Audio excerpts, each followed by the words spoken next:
Imaginez un peuple qui aurait traversé 7 millénaires, presque sans changer de rythme. Des îles flottantes tressées avec des roseaux. Des embarcations dont la silhouette existait déjà lorsque les prêtres sumériens les gravaient 4000 ans avant notre ère. Des femmes âgées portant encore de petits tatouages sombres destinés à éloigner les esprits mauvais, une tradition qui disparaît sous nos yeux. Et ce célèbre kéfier noir et blanc. Voici l'histoire des Arabes des marais d'Irak.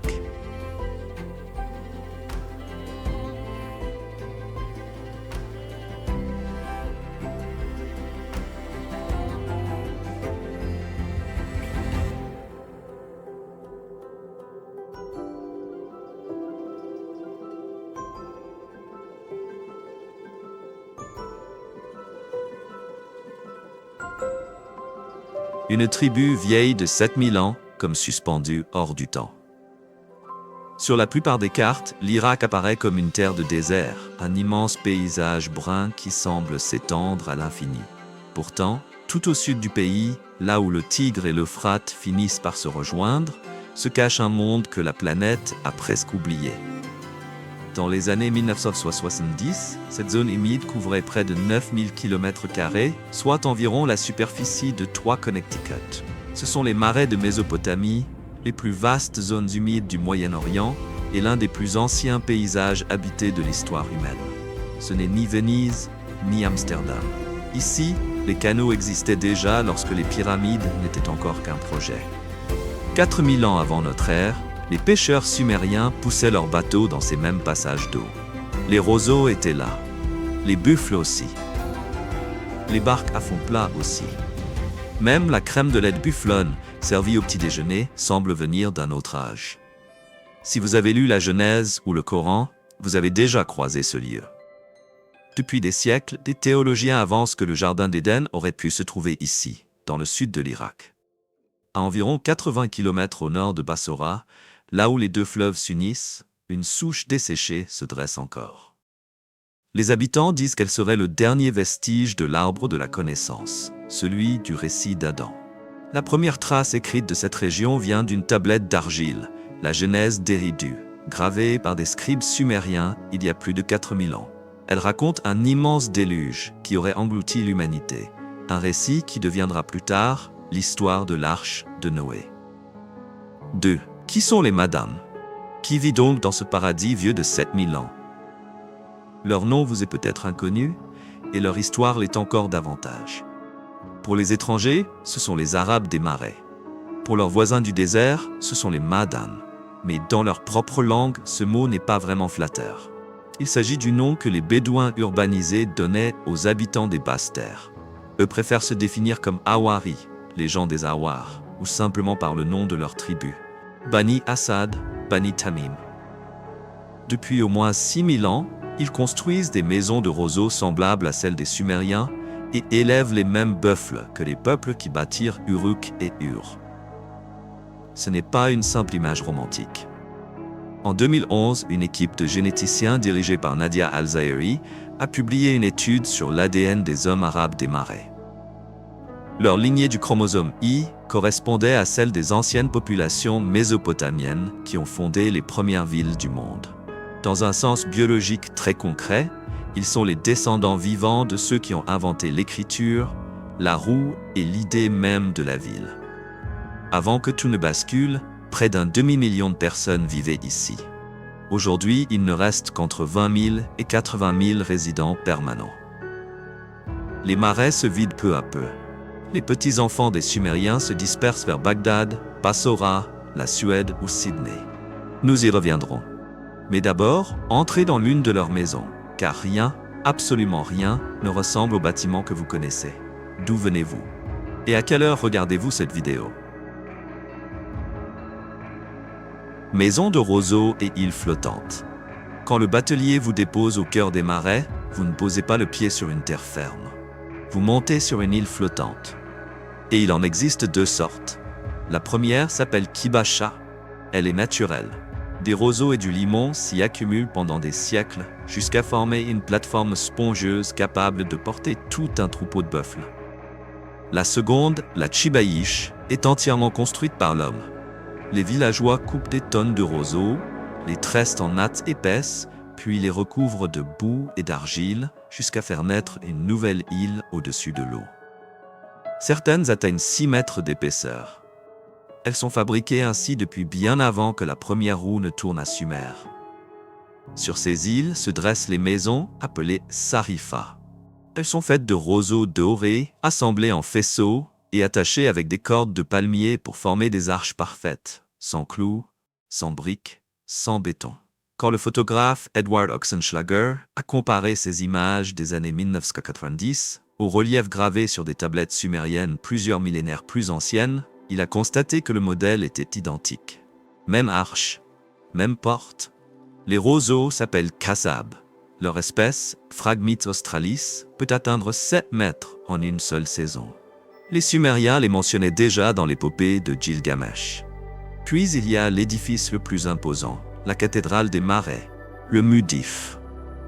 Un seul Mudif peut nécessiter jusqu'à 100 000 tiges de roseaux, mobiliser 30 hommes pendant 7 à 10 jours et dépasser 10 mètres de hauteur, toujours sans le moindre clou. La barque est la cathédrale de roseaux. Pour circuler dans ce monde d'eau, les Arabes des Marais utilisent une embarcation qui n'a presque pas changé depuis l'époque d'Hammurabi. Elle s'appelle Mashouf. Longue, fine, peinte en noir, elle possède une proue courbée qui se relève au-dessus de l'eau. Si vous allez au British Museum et observez les reliefs en calcaire représentant des pêcheurs sumériens sculptés il y a 4500 ans, vous verrez exactement la même barque. Ce qui rend le Mashouf unique, ce n'est pas seulement le bois. C'est son revêtement. La coque est scellée avec du bitume, un goudron noir naturel qui remonte à la surface depuis les dépôts de pétrole du sud de l'Irak. Ouvrez la Bible, au chapitre 6 de la Genèse. Dieu demande à Noé de recouvrir l'arche de poix. Cette poix désigne la même substance que les Arabes des Marais appliquent encore aujourd'hui sur leurs canoës. Le Mudif, lui, n'est pas qu'un bâtiment. C'est une sorte de cour suprême tribale. Les conflits de terre, de mariage ou de dettes de sang y sont réglés. Une fois que le cheikh rend son jugement, il n'y a pas d'appel possible. Pendant longtemps, des voyageurs occidentaux ont cru que le Mudif était réservé aux hommes. En réalité, beaucoup de grands villages possèdent un Mudif parallèle. L'un pour les hommes, l'autre pour les femmes. Dans une société où les femmes dirigent la production laitière, le tissage et les troupeaux de buffles, il serait impensable d'exclure la moitié du peuple de la justice. Après une matinée à glisser dans des canaux qui semblent avoir été tracés par des dieux, on s'assoit pour un petit déjeuner qui nourrit la Mésopotamie depuis 70 siècles. Le petit déjeuner des dieux. Vous vous asseyez jambes croisées sur une natte de roseaux tressés. Votre hôte dépose devant vous 4 aliments qui n'ont presque pas changé depuis 7000 ans. Un bol de crème jaune pâle, un pot de sirop sombre, une pile de pain plat encore chaud et avec un peu de chance, un poisson entier grillé. La crème s'appelle Jaimer. Elle ressemble à un fromage frais, à la texture d'une crème caillée, mais n'est ni l'un ni l'autre. C'est la couche supérieure du lait de bufflone, prélevé lentement après 12 heures de cuisson douce. Sa teneur en matière grasse atteint 60 à 70%. La crème épaisse vendue en supermarché tourne autour de 40%. Des voyageurs qui ont goûté le Jaimer une seule fois racontent encore des décennies plus tard qu'ils n'ont jamais oublié sa saveur. À côté se trouve le dibis, un sirop extrait des dattes. L'Irak cultive plus de 350 variétés de dattes, plus que tout autre pays au monde. Le pain est cuit dans un tanur, un four d'argile en forme de tonneau enfoncé dans le sol. Si le mot tanur vous rappelle le tandoor indien, ce n'est pas une coïncidence. Le tandoor indien descend directement du tanur mésopotamien, inventé par les Sumériens vers 4000 avant notre ère. Puis vient le poisson. Le masgouf grillé, plat national irakien, est préparé de la même façon depuis le XVIIIe siècle avant notre ère. L'université Yale conserve 4 petites tablettes cunéiformes, rédigées vers 1750 avant notre ère, contenant les plus anciennes recettes écrites connues au monde. L'une décrit un poisson d'eau douce ouvert en deux, placé devant un feu, puis arrosé d'huile et de sel. C'est le masgouf. 3700 ans d'histoire, et il figure toujours au menu. Quant à la source de toute cette crème dorée, c'est un animal si précieux que posséder 50 têtes fait de vous un millionnaire, selon les critères des marais. L'animal a 5 000 $. Traversez n'importe quel village des marais au lever du soleil et vous les entendrez avant de les voir. Des grondements profonds sortent des roseaux comme un tonnerre lointain. Ce sont les buffles d'eau. Pour les Arabes des marais, ils représentent tout. La richesse, la nourriture, le combustible, l'identité. Un seul buffle d'eau adulte peut valoir jusqu'à 5 000 $ américains. Une famille aisée peut posséder un troupeau de 50 bêtes. Cela représente 250 000 $ vivants, dans un pays où un enseignant gagne environ 500 $ par mois. Rien n'est perdu. Le lait devient jémer, fromage, yaourt et beurre. La bouse séchée sert de combustible pour cuisiner. Les cornes sont transformées en manches d'outils. Même les veaux, dont les étonnants yeux bleus deviennent bruns au bout de 2 semaines, sont entraînés à nager près des barques. Il s'agit du buffle mésopotamien, une race endémique que l'on ne trouve nulle part ailleurs sur la planète et que la FAO a classée comme menacée en 2017. En 1964, les marais comptaient environ 309 000 buffles d'eau. En 2000, il n'en restait que 40 000. À l'été 2025, après la pire sécheresse que l'Irak ait connue depuis près d'un siècle, des éleveurs de Shiba-Ish remontent vers le nord, le long de l'Euphrate, à la recherche d'eau, tandis que des milliers de buffles s'effondrent de soif. En août 2025, un éleveur nommé Sayed Hassan a déclaré à la presse « Les marais sont morts, il ne nous reste plus rien. Échangeriez-vous votre voiture contre un troupeau de 50 buffles ? Écrivez 1 pour oui et 2 pour non. » Dans les marais, ces animaux valent plus que la plupart des voitures garées dans les allées américaines. 7. Les femmes des marais. La femme des marais est la colonne vertébrale de l'économie. Elle se lève avant l'aube pour traire les buffles, recueille la crème qui deviendra le gamer, puis cuit le naan chaud dans le tanur. Pendant des heures, elle tresse les roseaux kassab pour fabriquer une natte épaisse à motifs, appelée bouari, vendue sur les marchés irakiens entre 50 et 200 $ américains. Regardez de près les femmes âgées. Sur le menton, la lèvre inférieure ou le front, on distingue de petites marques bleu foncé. Ces tatouages s'appellent dekuk. Un tatouage au menton indique qu'une jeune fille est devenue adulte. Un tatouage sur le front sert à repousser les esprits mauvais. Un tatouage sur la main identifie la tribu. Aujourd'hui, moins de 10% des femmes des marais âgées de plus de 60 ans portent encore le dek. Les photographes y voient une bibliothèque féminine en train de disparaître.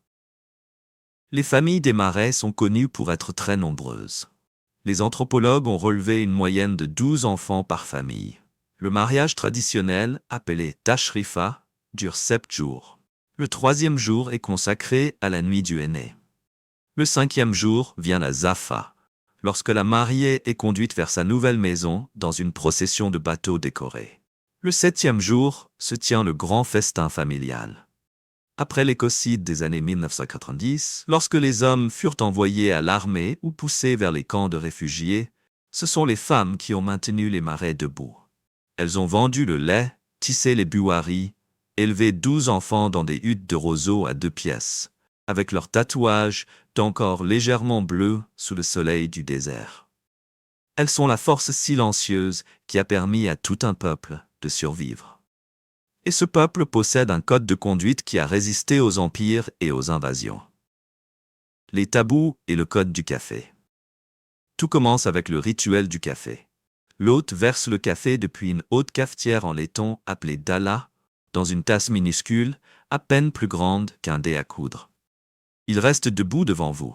Vous buvez pendant qu'il attend, puis il remplit à nouveau. Lorsque vous n'en voulez plus, vous secouez légèrement la tasse. Il la reprend, puis sert le même récipient au visiteur suivant. Une personne après l'autre, tout autour de la pièce. Il existe 2 cafés. Le kawahilu est doux, parfumé à la cardamome, servi lors des mariages ou pour accueillir un invité d'honneur. Le kawamur est amer, sombre, réservé aux funérailles ou au mois sacré de Muharram. Servir le mauvais café au mauvais moment n'est pas une erreur anodine, c'est une offense discrète, mais réelle. Le mudif obéit à une ancienne loi appelée Dakil. Toute personne, même un ennemi recherché, qui entre sans armes devient un invité sacré. Le maître des lieux doit la nourrir et la protéger pendant 3 jours et 33 heures, un nombre transmis de génération en génération. T.E. Lawrence en a parlé dans les 7 piliers de la sagesse. Près de 95% des Arabes des Marais sont musulmans chiites. Chaque année, 20 millions de pèlerins marchent vers Karbala, toute proche, pour l'Arbaïn, le plus grand rassemblement religieux de la planète, plus vaste encore que le Hajj. Pour un visiteur occidental, 7 tabous simples permettent d'éviter la plupart des maladresses. Ne montrez jamais la semelle de votre chaussure à quelqu'un. Ne mangez jamais et ne donnez jamais de nourriture avec la main gauche. Ne refusez jamais la première tasse de thé. Ne photographiez jamais les femmes locales sans permission. Ne faites jamais voler un drone sans autorisation. N'évoquez pas l'alcool ni le porc. Et ne complimentez jamais un enfant de manière trop excessive, car les familles des Marais pensent qu'un éloge trop appuyé attire le mauvais œil. Votre hôte se hâtera alors de murmurer « Mashallah ». Et si vous rencontrez un vieil homme des Marais avec un nom tatoué sur la main, cette encre n'est pas décorative. C'est une marque destinée à une tombe. 9. L'Ancre des guerriers est le plus grand cimetière du monde. Dans le sud de l'Irak, il arrive de rencontrer un vieil homme portant un nom et une date grossièrement tatoués sur le dos de la main. Il raconte rarement l'histoire de cette marque. Pourtant, elle avait un but précis, permettre à sa famille de l'identifier si son corps était retrouvé sur un champ de bataille. Entre 1980 et 1988, l'Irak a mené contre l'Iran la plus longue guerre conventionnelle du XXe siècle. 8 années de tranchées et d'assauts humains. Au cessez-le-feu, environ 500 000 Irakiens étaient morts, et le bilan total des 2 camps approchait le million. Beaucoup de ces soldats irakiens étaient des conscrits chiites arabes des Marais, envoyés sur le front de Bassora, l'un des secteurs les plus violents du conflit, à moins de 100 km de leur village. Le tatouage sur la main était leur plaque d'identité. À environ 70 km au nord de ces anciens champs de bataille se trouve le plus grand cimetière de la Terre. Wadi al-Salam, la vallée de la paix. Il couvre plus de 6 millions de mètres carrés, soit l'équivalent de 1125 terrains de football américains, et contient plus de 5 millions de corps. L'imam Ali, cousin et gendre du prophète Mahomet, fut assassiné à Koufa en 661 de notre ère et enterré ici. Les musulmans chiites croient qu'être inhumés dans cette terre ouvre à l'âme un passage direct vers le paradis.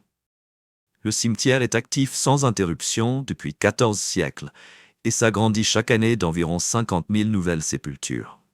L'origine secrète du kéfieh. Entrez sur n'importe quel campus occidental, observez une manifestation au Moyen-Orient ou regardez un film hollywoodien situé dans le désert. Vous verrez souvent le même carré de tissu noir et blanc. Le kéfieh. La plus ancienne preuve se trouve au Louvre. Il s'agit d'une petite statue de Gudea, souverain de la cité-État sumérienne de Lagash, sculptée vers 2090 avant notre ère. Sur sa tête apparaît un tissu à motif presque identique au kéfieh moderne. Des chercheurs font même remonter ce vêtement plus loin encore, jusqu'aux prêtres sumériens vers 3100 avant notre ère. Le mot shemag pourrait venir de l'expression sumérienne ashmach, qui signifie couverture de tête. Observez le tissu lui-même. La version classique noire et blanche présente 2 motifs, de petits points reliés entre eux et de puissantes vagues en zigzag. Selon les guides des Marais qui le portent encore, les points représentent les filets de pêche lancés chaque matin par les habitants. Et les vagues symbolisent le Tigre et l'Euphrate. Ce tissu est littéralement une carte portable de leur patrie. Le kéfieh s'est diffusé dans le monde en 3 grandes vagues. Au début du XXe siècle, les tribus bédouines l'ont adopté pour se protéger du désert. Aujourd'hui, l'Irak importe presque tous ses kéfiehs du Pakistan et de Chine. 11. L'écocide de Saddam. Après la défaite irakienne lors de la première guerre du Golfe en 1991, la population chiite du sud de l'Irak s'est soulevée contre Saddam Hussein.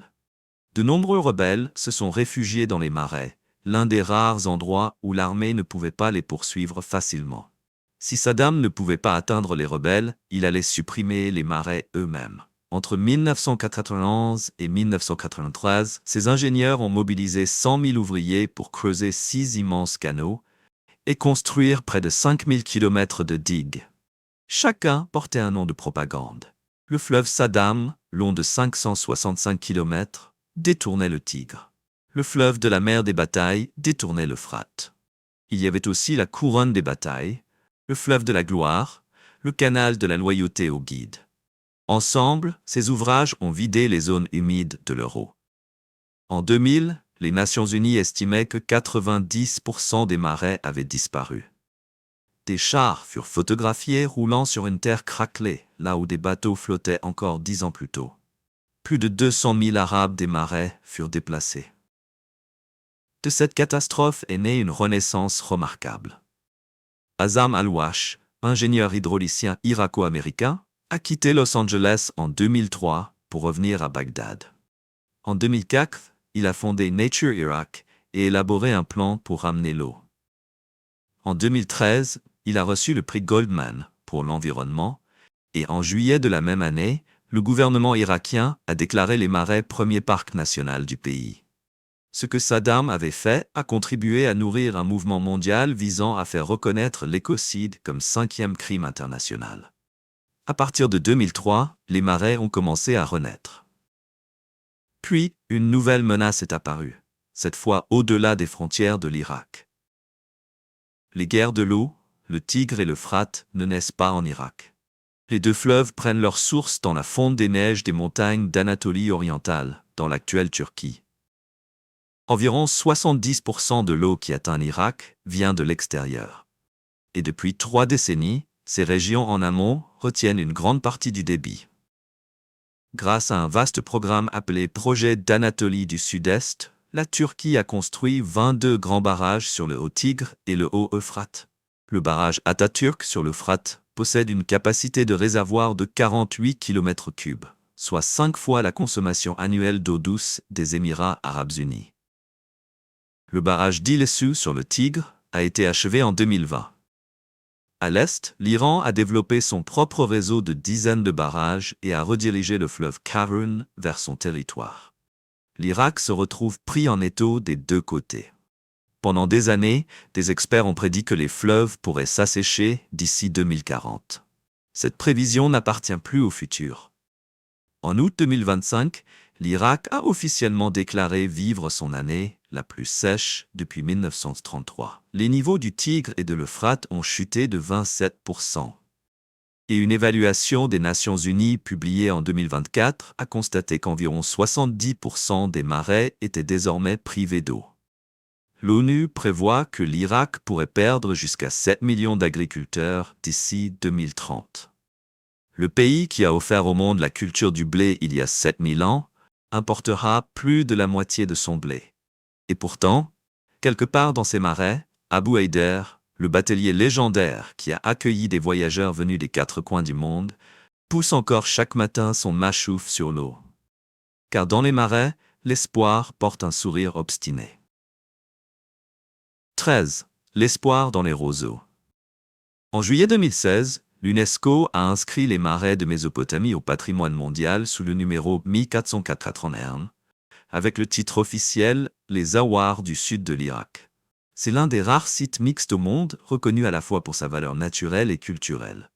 L'inscription protège 4 zones de marais et 3 cités archéologiques exceptionnelles.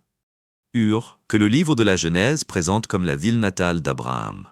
Uruk, la plus grande ville du monde vers 4000 avant notre ère, et Eridu, considérée par les archéologues comme la plus ancienne ville jamais construite par l'humanité. Grâce notamment au travail de Nature Iraq, la restauration a permis aux marais de retrouver environ la moitié de leur superficie d'origine.